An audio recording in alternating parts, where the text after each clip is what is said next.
हमनी के ना मिले वाला श्री चक्र केहू के ना मिले के चाहिए। ना मिले खातिर ओकरा पैदा ही ना होके के चाहिए।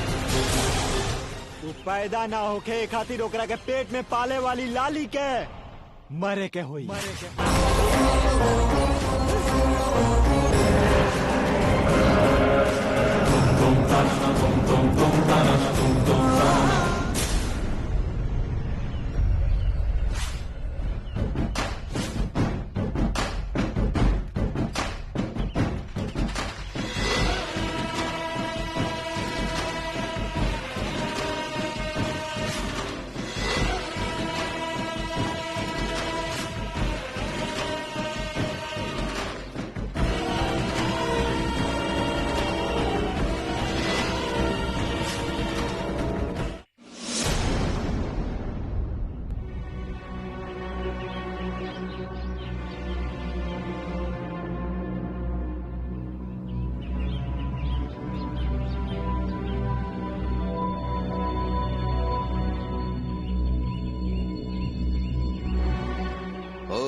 राजलक्ष्मी जी,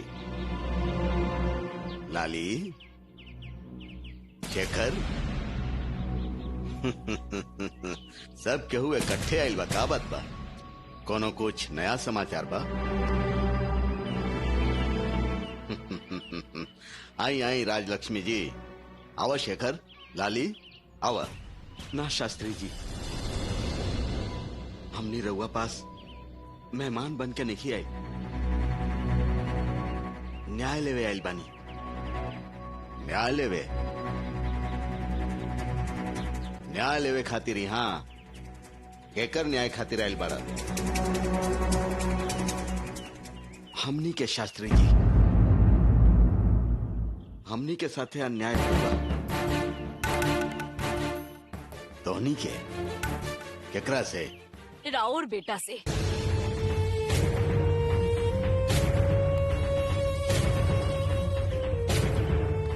हमार बेटा से? चंदन तोहनी के साथे अन्याय कैलस? हाँ शास्त्री जी। ऐसन का कैलस हमार बेटा? परसों रात के लाली और बंगारी के सुहाग रात की व्यवस्था कैले रहने। ओ रात के राउर बेटा बंगारी के अपहरण कर लेलस और ऊ जगह पर राउर बेटा चंदन चल गई। वो तो हमनी के भाग्य कि लाली और रात के वो कमरा में ना रहे, लाली बंगारी के साथे रहे। बाकी ऊ जगह पर एगो दूसर लड़की रहे। ऊ हमनी के घर के मेहमान रही। ओकरा साथे राउर बेटा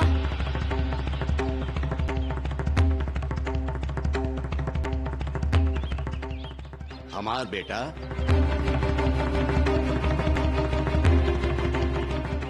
उहो का मुंह खोल के बोले के पड़ी शास्त्री जी।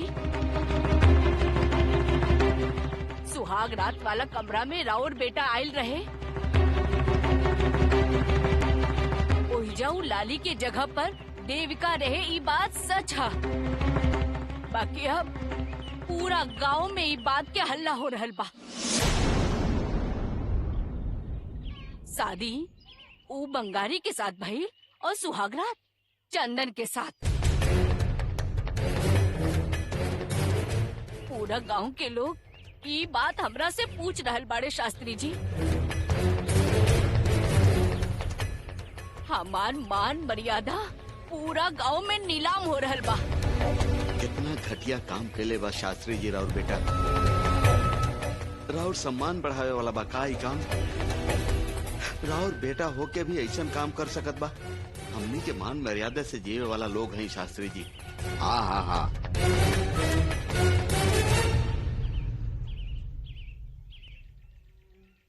शेखर, राजलक्ष्मी जी, दो लोग के बात हम समझ गई नहीं,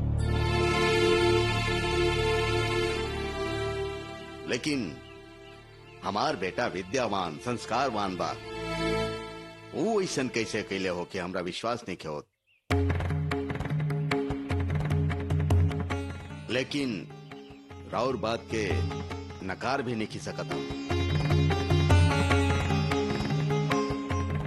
देखी राउर परिवार के बारे में, रउआ बारे में हम अच्छा से जानत बानी। रउआ लोग झूठ नहीं बोल सकत। अभी हम चंदन के बुलावत बनी। रउआ सामने पूछत बानी, अगर राउर बात सच बात बेटा के प्यार के छोड़ के रउआ लोग के न्याय दिवाई, रउआ चिंता मत करी। गलती केहू भी करे वो गलत था। एकरा बीच में बाप बेटा के संबंध ना आई, ठीक बा ना?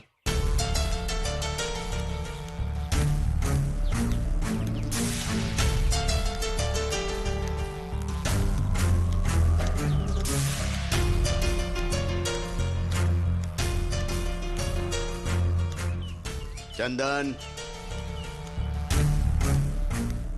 चंदन,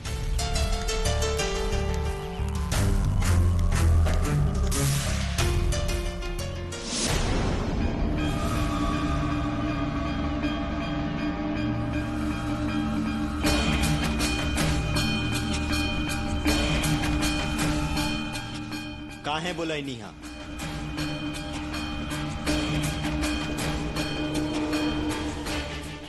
ये लोग तोरा पर आरोप लगा रहल बाड़े, उहे पूछे खातिर बोलेली।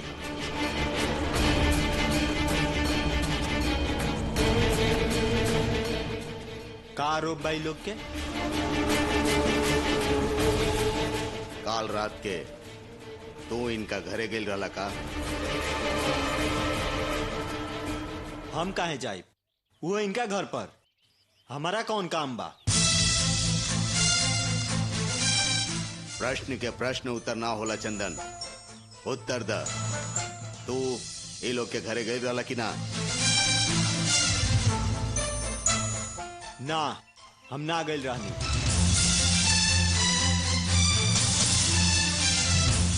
एकर मतलब ये लोग झूठ बोलत बाड़े। ये सब उनके से पूछी, हम का बताई?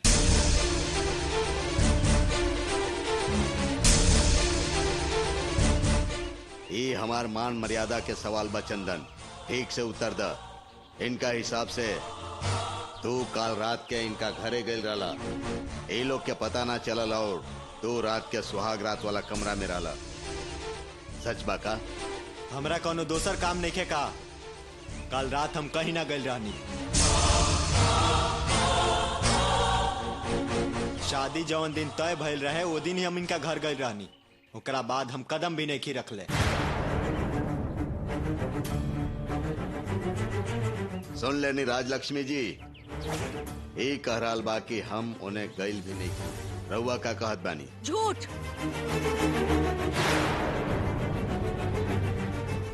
झूठ बोला था राउर बेटा। ओ दिन सवेरे ये हमार घर से उठ के गइल रहे। का चंदन, तू हमार घरे आइल रहला ना? तू हमरा से चिल्ला के बात कर ले रहला ना?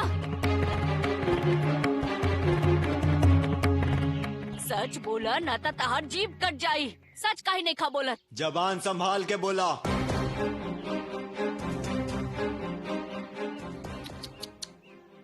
चंदन,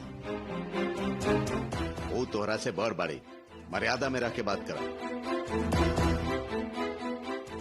इज्जत देवे वाला से ही इज्जत से बात कइल जाला। ई का कह रहल बाड़ी? हम कोनो लड़की से मिलल बानी, वो इनका घर पर।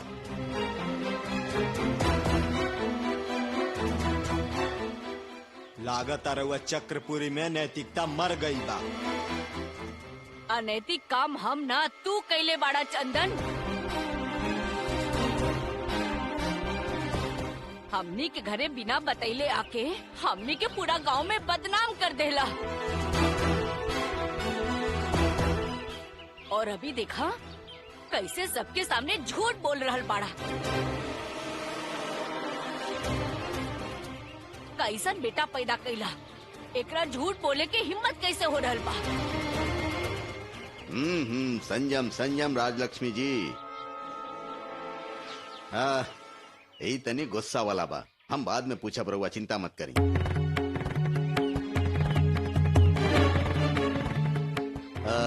वो कौन लड़की के बारे में बोलत रहनी? देखी, लड़की के बारे में तो झूठ ना बोलब, ओकरे के बोलावत बनी।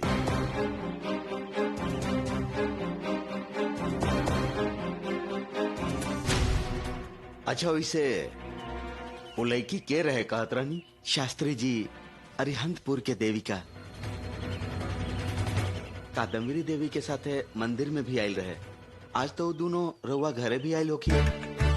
हाँ हाँ हाँ हाँ, ये रहे। अच्छा वो तो अरिहंतपुर के दक्षिणनाथ मंदिर के शिलान्यास के बारे में आमंत्रण देवे खातिर आयल रहले, लेकिन ई बात तो हमरा से केहू ना कहलस। ओकरा के बाहर बुलाई शास्त्री जी, हम ओकरा से पूछा तानी। ओए ठीक रही, राउर बेटा के असली रंग बतावा तानी। हमनी के बात के झुटला न सकेला। ठीक बा, वो सब फैसला बाद में कल जाई, पहले उ लड़की के आवे दी।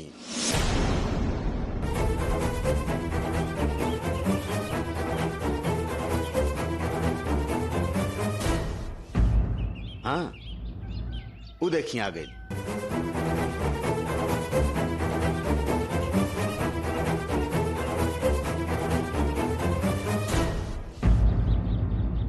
देविका हमार घर में जौन भइल रहे वो सच बता दा बेटी। हमार घर में चंदन आयल रहे, अभी वो झूठ बोल रहल बा। बोला हमार चंदन शेखर के घरे गेल रहे का? तू दोनों सुहागरात मनौले रहलू? का बात कर रहल बानी रउआ लोग? चंदन रउआ लोग के घर आयल रहे?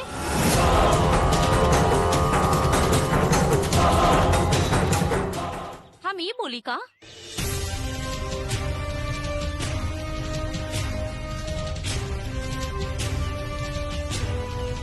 ये बात में सच्चाई ना है।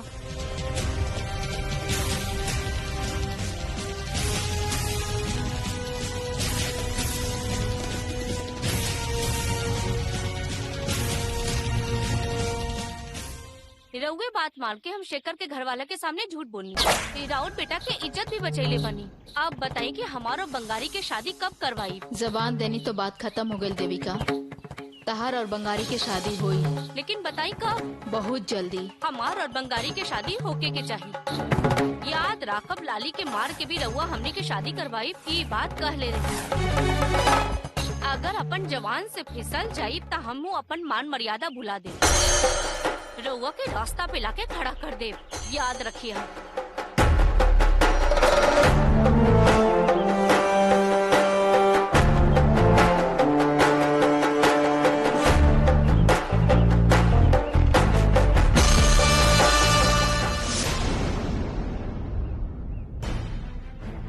ये कैसन काम कर देलू तू देविका?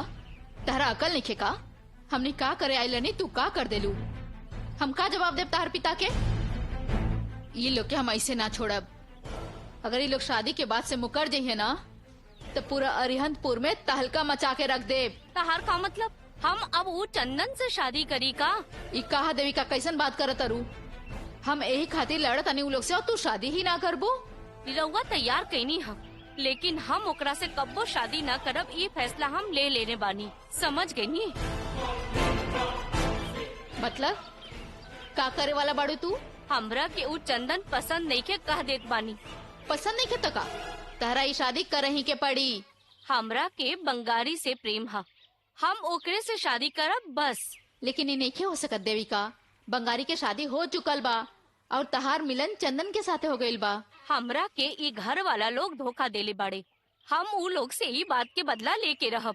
ओकरा बाद तू आगे का करबू? बंगारी तहरा के अपनाई का? ई समाज तहरा के अपनाई का? वो दक्षिणाथ माफ करिए का? भगवान के चुनल वर समझ के चंदन से तू शादी कर ले देविका। तहरा से शादी करे लायक वो बंगारी नहीं खे। चंदन ही तहरा खातिर ठीक बा। रउआ के जौन बोले के बा बोल ली, लेकिन हम उ चंदन से शादी कबो न करब। शरीर से बड़ा मन होखेला और हमार मन में वो बंगारी बसल बा। हम तहार शादी बंगारी से करवाए।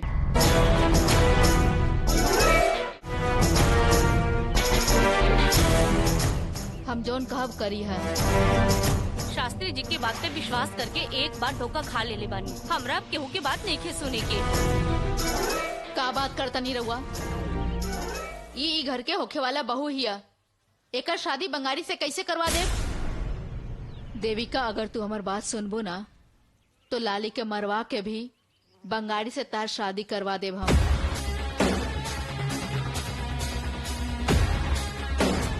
ठीक बा, रउआ जोन कहब हम करब, लेकिन हमार शादी तो वो बंगारी के साथ होके कहीं चाहिए। शेखर और ओकर पूरा परिवार हमार घरे झगड़ा करे खातिर आवत रे, ई खबर मिलल बा।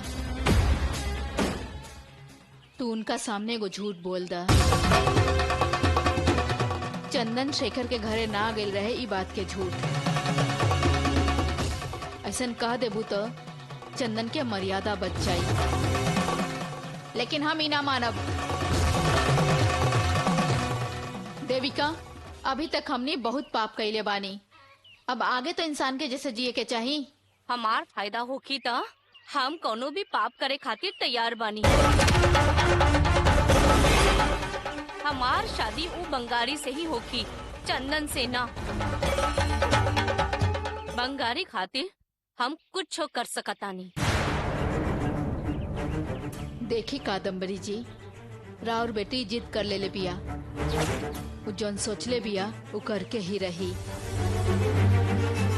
काल देविका बंगारी के पत्नी बने वाला बिया। चंदन के बात भुला के बंगारी से शादी करके ही एकर मान मर्यादा बचे वाला बा। समझ गई नी ना? अब ये बात के एजे खत्म कर दी ही, ये बंगारी के पत्नी बन के रही। ठीक बा,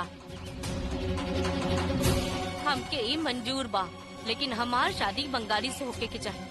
जरूर होई देविका, हम तो शादी करवाई। काहे कादम्बरी जी, रउआ मंजूर बना? उनका के रउआ छोड़ दी, आगे का करे के बा ई बताई।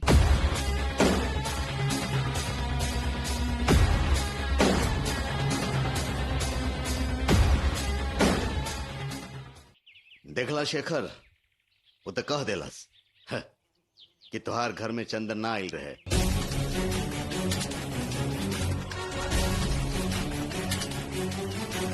देखा, हमार बेटा तू लोग के साथे अन्याय नहीं के कैले। अब तू लोग शास्त्री जी, ये देविका झूठ बोल रहल बाड़ी। का हो गइल बा राजलक्ष्मी जी रउआ के?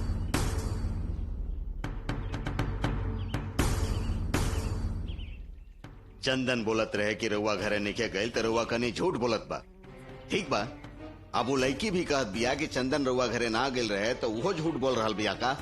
एकर मतलब रउआ लोग बोल रहल बानी उहे सच बा, बाकी सब कोई झूठ बोलत बा।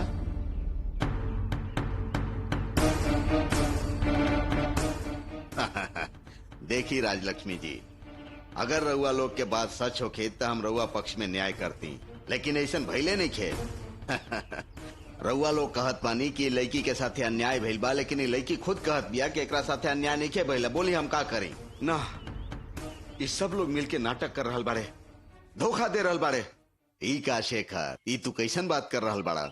एमे धोखा देवे वाली कौन बात बा? ये दोनों तो तोरा सामने खड़ा बाड़न। वो लड़की कहत बिया कि हमरा साथे कोनो अन्याय नहीं खे भइल, तो फिर हम तोहनी के बात कैसे सुनी? शास्त्री जी, इतना साल से हम रउआ पास काम करत आ रहल बानी, हमार बात पर रउआ विश्वास नहीं खे? देखा शेखर, बिना सबूत के हम केहू पर विश्वास ना करब। हमार बेटी के बदनाम करे खातिर रउआ सब नाटक कर रहल बानी।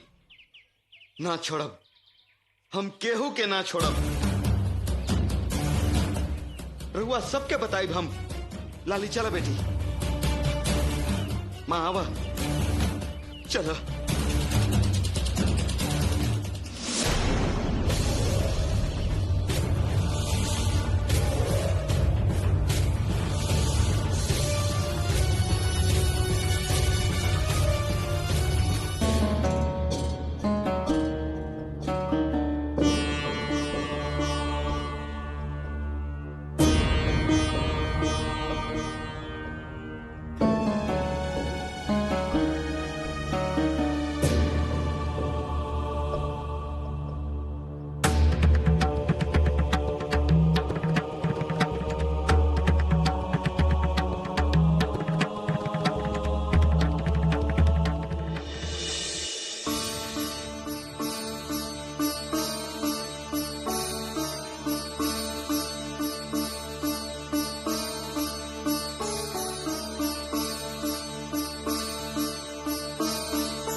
लाली अल्पायु बिया का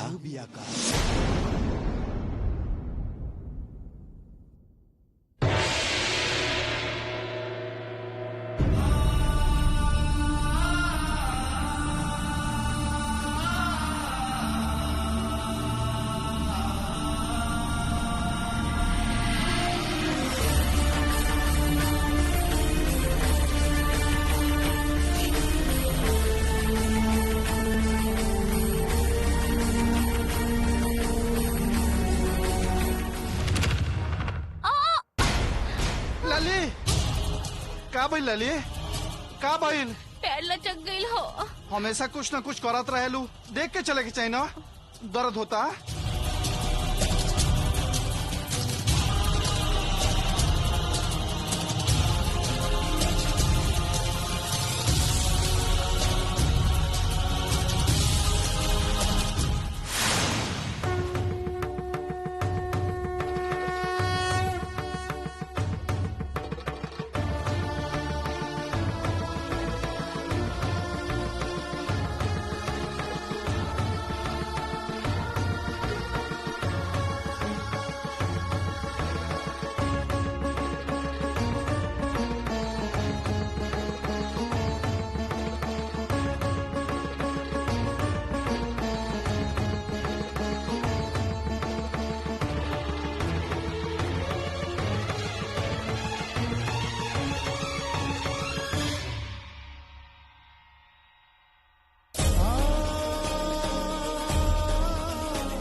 काहे ज्योतिषी जी इतना जल्दी में कहाँ जा रहल बानी?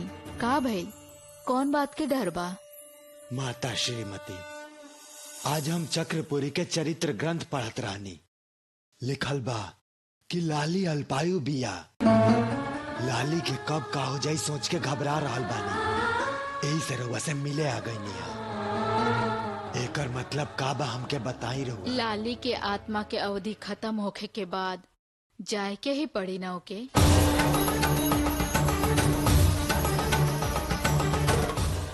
मतलब लाली अब जिंदा ना रही?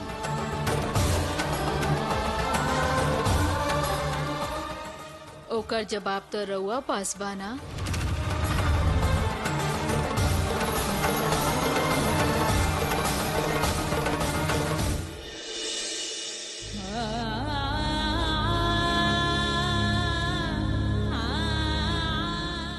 ऐसे क्या देखा तड़ू?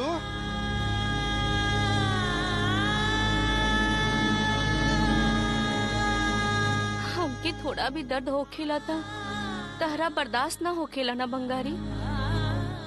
कैसे सहन कर सकिला? तू हमार जीवन हौ लाली। ये संसार में हमार तहरा अलावा और केहू नहीं खेला ली। हाँ, हमू तोहरा से बहुत प्यार करेनी बंगारी।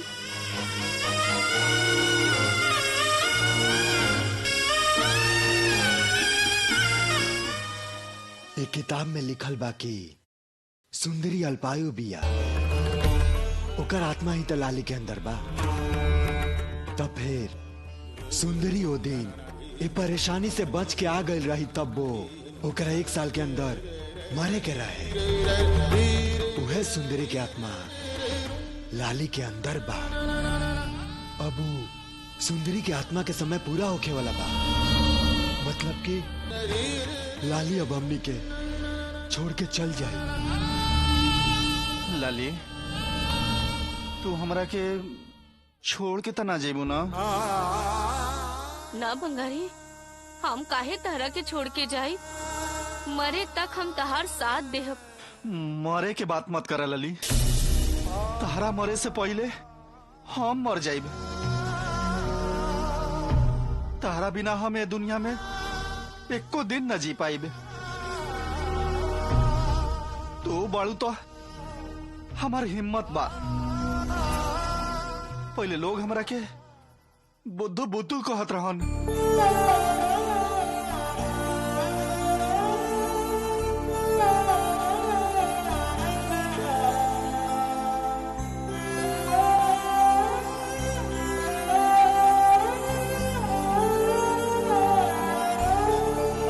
पैदा भइल हर जीव के तो मरे के ही पड़ेला, और ऊपर से देवी के संकल्प से पैदा भइली लाली के तो जल्दी से जल्दी ई दुनिया में अपन काम खत्म करके जाए के पड़ी ना। ऐसन मत कही श्रीमती जी, लाली के खोल हमने के केहू के पसंद नहीं खे, और उ त्रिपुर सुंदरी माँ के अंशिया ई बात हम जानत बानी। वो हमरा आँख के सामने चलत फिरत रहे, इतने चाहिए। ये पुण्य आत्मा से हमके दूर मत करी। दूर करे वाला हम के हैं, सब उनकर संकल्प है। ई काम में पैदा होखल मरल मुख्य नहीं खे। जब तक वो जिंदा बिया जवन वो काम करतिया ऊ मुख्य बा। अल्प आयु वाले तितली खिलल फूल पे बैठ के पराग स्पर्श के क्रिया करेले, और वो मरे से पहले अपन जिंदगी के सार्थक करके चल जाले। लाली भी ऐसे ने बिया। ओकर जीवन के आयु कम बा, लेकिन ओकर करे वाला काम की वजह से ई संसार ई दुनिया ओकरा के अंत तक याद रखी। धैर्य से रही। जीवन और मृत्यु मनुष्य के हाथ में नहीं खे। ई तो प्रकृति के नियम है, सबके सर झुकावे के ही पड़ी।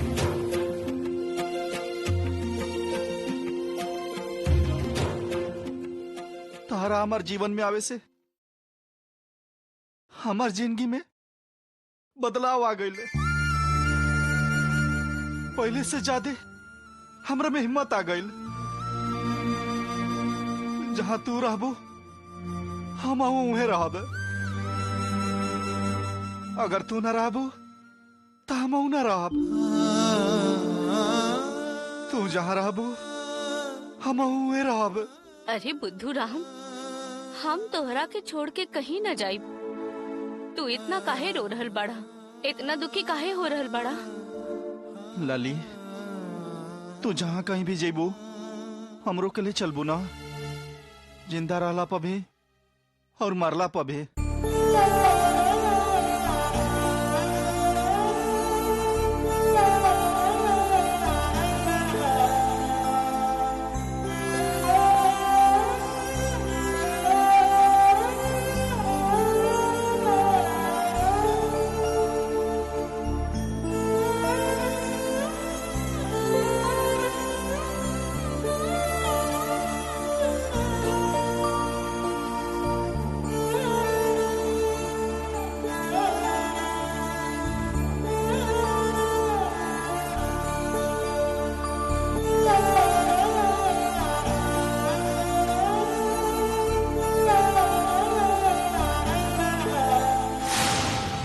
कुछ भी करके हम ई काम के पूरा करके ही रहब।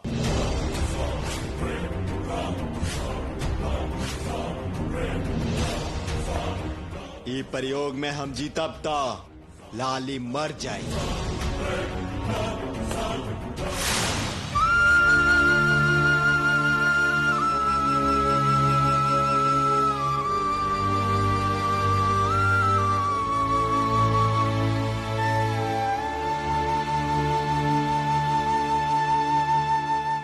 अगर हम हार गए नहीं तो हमार सिर कट जाए।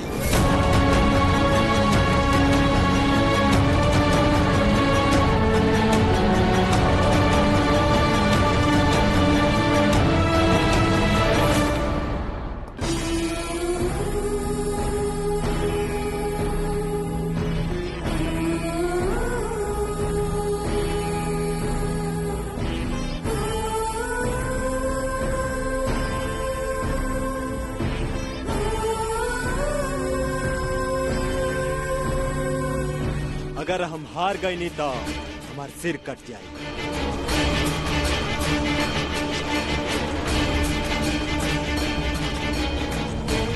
ए खातिर तू लोग तैयार बाड़ा? हारे के बात मत कर चंदन। तू अपन जान हथेली पर लेके करत बड़ा। एह में हमने जीतब और लाली मर जाई निश्चित।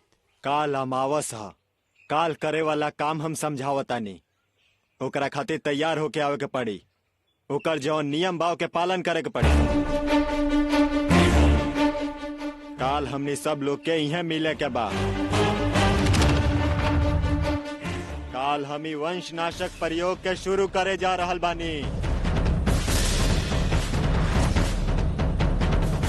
वामाचार आदि देवता के नैवेद्य खातिर खून मान से भरल एगो थाल के अग्नि कुंड में अर्पण करे के पड़ी।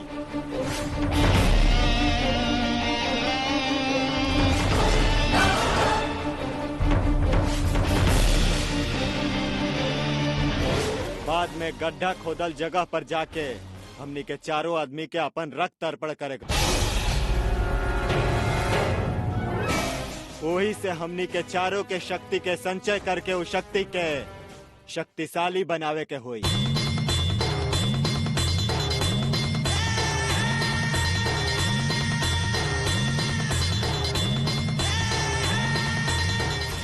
ये सब होखला के बाद महावामाचार शक्ति के प्रयोग शुरू हो जाए।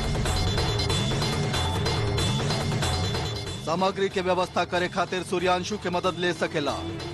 जरूर, उनका दिक्कत ना होखे तो हमरा साथ ही रहे दी। जबरदस्ती नहीं खे। कहले बड़ा तो करके दिखावा, ना तो हम कर दे। नहीं खे होखे वाला तो छोड़ दे।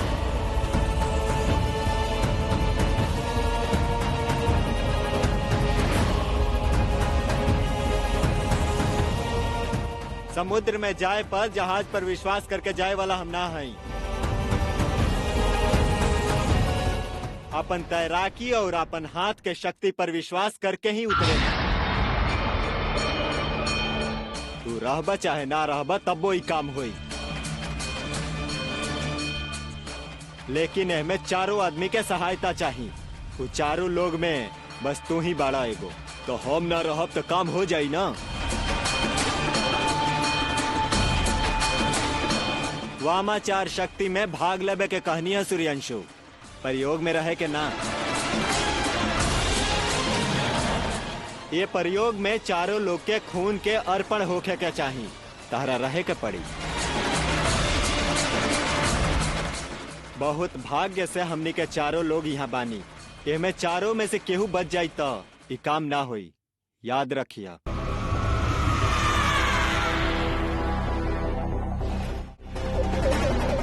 काल रुद्र सिद्धेश्वर कल के तोहार शिष्य, तोहार जिम्मेदारी।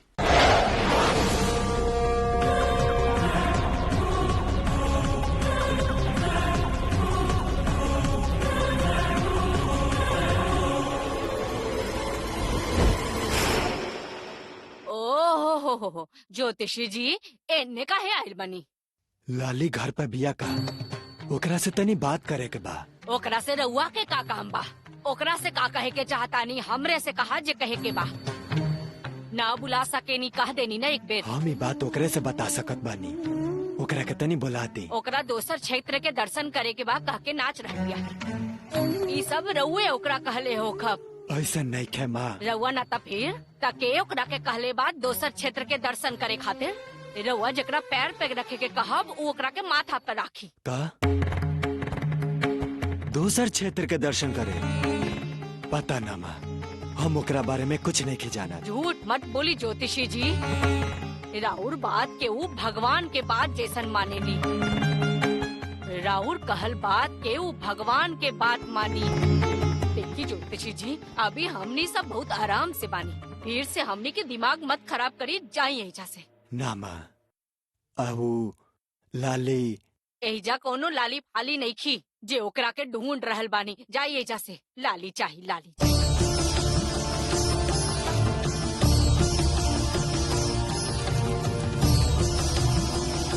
ज्योतिषी जी कब आई नहीं?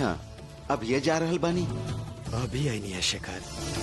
लाली से मिलके बात करे खातिर आयल रहनी, लेकिन तार माँ ना बुलैली है। वो हमरा के देखते आग के जैसे उबले लगले। उ काहे हमरा पर गुस्सा हो रहल बाड़ी पता ना। खाली रउए पर ना ज्योतिषी जी, सब पर गुस्सा हो रहल बाड़ी। उम्र हो गई बा ना उनकर, संयम नहीं खे। दया करके उनकर बात के बुरा मत मानी। हम काहे खाते बुरा मानब? रहे दा, हमरा सब कुछ मिल गइल बा। अच्छा तनी लाली मिली तो हमरा से मिले के बोल दी है, तनी बात करे के बा। का बात बा? कोनो खास बात बा का?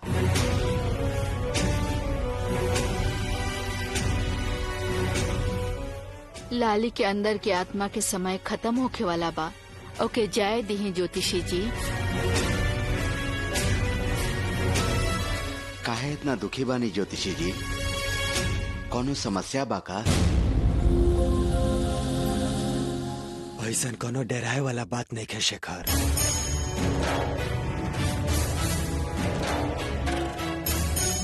का हो गई? का हो गई ज्योतिषी जी? रउआ ऐसे गंभीर हो गई बानी त हमरा डर लग रहा बा। बोली। ऐसा कुछ नहीं है शेखर, डरा मत। लाली आई तो हमरा से मिले के बोली है, हम चला तनी। ना ज्योतिषी जी, हम रउआ के ऐसे ना जाए दे। वो का बात पर रउआ बतावे के ही पड़ी। ओ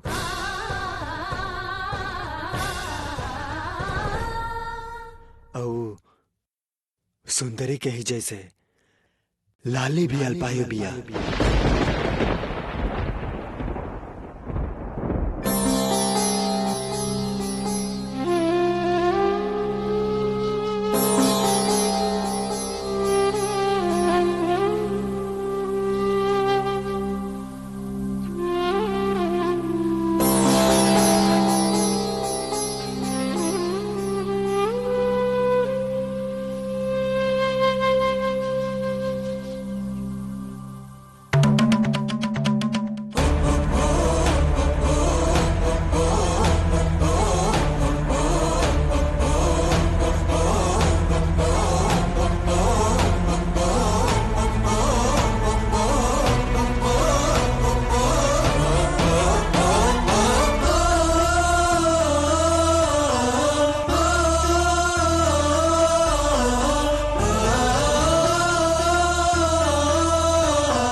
बंगारी, तू लोग आ गेला। तू लोग ना आई कहला तो हमार जाने चल गई रहे। हमार मन भी उमे रहे। घर पर आ गेले ना, ऐसा ही भइला ना।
मणिकंठ, गुरुजी, सूर्यांशु कहाँ बा?